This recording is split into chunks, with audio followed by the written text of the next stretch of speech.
So let's bring in Sharon Osbourne, my lovely friend. We used to judge America's Got Talent together. We did. And we had great fun, albeit I always felt slightly in danger in your company. So it's great to have Ainsley separating us here. Sharon, we're watching a sort of Shakespeare play unravelling with this family, aren't we? We are. But the royal family has always been like a Shakespearean play for me. Yeah. And I have to tell you, when I saw them going in earlier on, I felt sorry for them. And the way they were parted from the family, and I felt sorry for Harry yesterday too. But why should we feel sorry for them, given the way they've trashed this family in public so often? I know they have, and I know that they're kind of making their living over, you know, talking about the royal family. But I do feel sorry for him, because I think that there must be a huge part of him that regrets. I mean, can you imagine how he felt yesterday with the whole family in that procession, and he would have normally been there on one of those horses with his uniform and everything, and there he was shushing the children. But you reap what you sow. You know, you can't quit Britain, quit royal duty, and then make all this money trashing your family. I agree with you, because when you first fall in love with someone, when he fell in love with her, he wanted to do whatever made her happy. Yes. And she talked about how she had suicidal thoughts, and I'm sure he's thinking, wow, she's the mother of my child, now children, and I want to make her happy. But I'm sure he feels, what did I do? I wonder if he's happy. I wonder how many years it's going to take when he's going to say, I am shunned from my family and I miss them. I think he must do, especially when he sees all the babies coming up. Right. And he must think, my children are not going to grow up with their cousins. Yeah. So it's got to have effect on you when they don't have any cousins, aunts, uncles. They don't have that in their life. And she doesn't really have close family either, so they're very much on their own. I wonder, Sharon, you know, I think it goes one of two ways, this experience for Harry and Meghan. Either it makes them miss their family more, or it gives them more fodder. You know what? We went over there. We weren't allowed on the balcony. We were pushed to the other side of the church. I mean, I could imagine, because I do get the sense that Meghan is the one who says to him, we've been wronged again by your family. And so there's a possibility that this doesn't turn them in that direction. It makes them dig their heels in harder as he gets ready to write this She's book. very good at playing the victim and making him feel like a victim. I agree. So I think your point that if this plays into their combined sense of victimhood, we're being picked on, we're being booed, we're being thrown off the balcony. We tried, but look at these people. No look one how came they to treat our us. rescue. He must get it. You can't go on and around the world saying bad things about your family. You know, in his position, what goes on in the family stays in the family. You don't go out and dish your family when they're royals. If you were the Queen, and many people think you should be the Queen, I certainly would find it very entertaining. But if you weren't, you know, your family's a live wire family. You've had a lot of, you know, bust-ups with family members over the years and so on, which you've always resolved. If you were the Queen, and this was all going on, and you're, you know, nearing the end of your life, and you're desperate to try and resolve it, what more could she do, do you think? Anything? I think that she's seen this play out before with her uncle. She's seen what happened to her uncle when he abdicated. And I think that she dearly doesn't want that for Harry, because she knows how it plays out. Would you ban all American women now marrying into our family? No! How dare you say that? They are 2 for 2. I mean, Wallace Simpson and Meghan Markle, every time you send one over here into our royal family, for hell breaks loose. Though, we never would have had Queen Elizabeth. That's true. That's true. So the words I'm looking for are thank you, Ainsley. It was all divine intervention. Where did you grow up, and how close, and what does this mean to you, the Jubilee? I grew up my mum adored the royal family, so I grew up with much respect for the royal family, looking up to them. And I was born in London, and I was born in a place called Brixton. Yes, South London. Yeah, and I spent 14 years there. But it just means so much to pay tribute to Her Majesty. It's just amazing, and the way she has so much respect worldwide, and you just can't have anything but good things to say about her. She also It's makes us, impossible. we were saying earlier, Sharon, that because she's not political, she doesn't divide people on political lines. She doesn't tell us what she feels about issues. Never. So yesterday, down the Mall, there would have been people with all different views, all different political allegiances, you know, all colours, all creeds, all ages, whatever. But we all felt a sense of pride in Britain Yes. and unity because she is not a divisive person. Because there are people that don't approve of the royal family here. You know, there's always non-believers everywhere, but they still respect the Queen. Yes.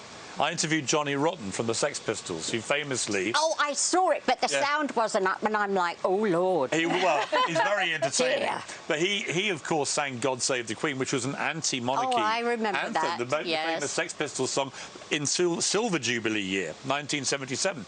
But when I interviewed him last week, he was really interesting. He still doesn't believe in the idea of a monarchy, and I respect that. But he said, but I do respect the Queen enormously. He said, how could you not? And I thought, for even Johnny Rotten from the Sex Pistols, the guy, the punk rocker who screamed, get rid of the monarchy, if even he can respect the Queen, it shows you how far the respect goes. She just, I mean, you look at her behaviour. She's always been perfect. She's never put a foot wrong her entire life. Yeah.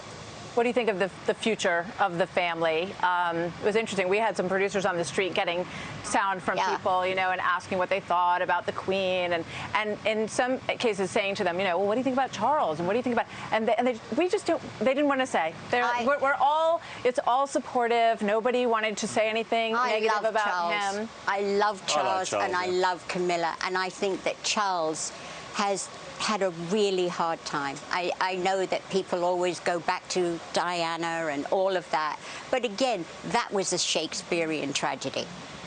You know, you couldn't write that story, and I just feel he's hard done by and doesn't get the respect that he deserves. I totally agree with you. How do you feel about Meghan Markle and you too, Piers, because it really affected your careers after that interview? I got cut out of my job from Good Morning Britain because Meghan Markle told my boss it was unacceptable. I didn't believe what she told Oprah Winfrey, even though most of it was untrue. Sharon then said I had a right to an opinion. She didn't even say she agreed with it, and she got fired from the talk at CBS. This all happened in 2 weeks, and we both went, has the world gone completely nuts? Yes. We were both on shows where we were paid to have opinions. Sharon's on a show called The Talk, right? And when she talked, she got fired. Don't say that. And because I didn't agree with certain things that Meghan had said in an interview with Oprah, I was deemed a racist. Yeah, and a racist sympathiser, because by me disbelieving Meghan Markle, because she's from a biracial background, I must be a racist. As if somehow my disbelief of her untruths was somehow racism. I mean, the whole thing was ridiculous. And both of you are from this area. Yeah. You know, if I'm from South Carolina, I can say certain things about South Carolina maybe that other people can't say. Right. Yeah. But we haven't, I mean, when we, you know, luckily we're now both working at Talk TV in the UK, and we're here with you guys on, you know, prime Fox television. So my message to Meghan is, nice try, we're back. Exactly. Right? And, exactly. And we weren't the ones being booed this morning outside St Paul's Cathedral. Boy, Oh, rub it in. Mind you, I might have been. Actually, we got cheered yesterday, didn't we? What have you been doing? Yes. What have you been doing since? Other than seeing a therapist and getting mental help, this. Yeah. Because it was really Glad to have devastating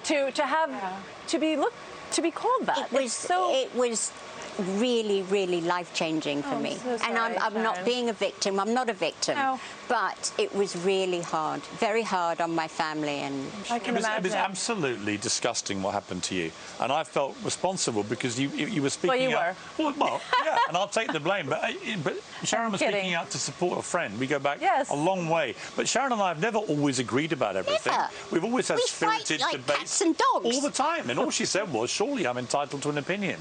And if we've got to a stage in the world where we can't express honestly held opinions, which aren't bigoted but are simply, I don't believe what someone's saying, if that now becomes a cancelable offence, the world has gone mad. no, I had friends who have known me for years saying, how could you not like Harry and Meghan? I don't not like them. I don't know them. I just have an opinion about their behaviours. That's It all. has nothing to do with her background, her racial background. It has to do with behavior, not color. Yes. It's a question of whether or not, you know, you appreciate the way that they are handling this story. And it has, I never saw either of your comments as related to anything having to do with the background. Let's be clear, I said this earlier, that one of the things she told Oprah Winfrey was that they had a secret wedding, marriage, 3 days before the televised one, officiated by the Archbishop of Canterbury in their back garden.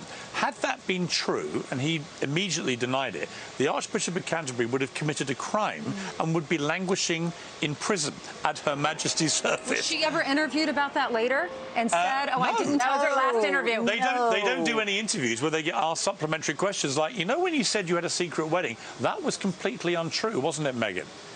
No one's asked her that. No. She just says all this stuff, spray guns But the everyone. Archbishop said it didn't happen. The Archbishop came out and said this They is had a it's not true. rehearsal. They had a rehearsal in the back And garden. probably at the end of it, she said, I feel like we're married now. So it's a bit like, I mean, I thought we might mention this too, but it's a bit like with Amber Heard in the case. If people say, why did she lose that case?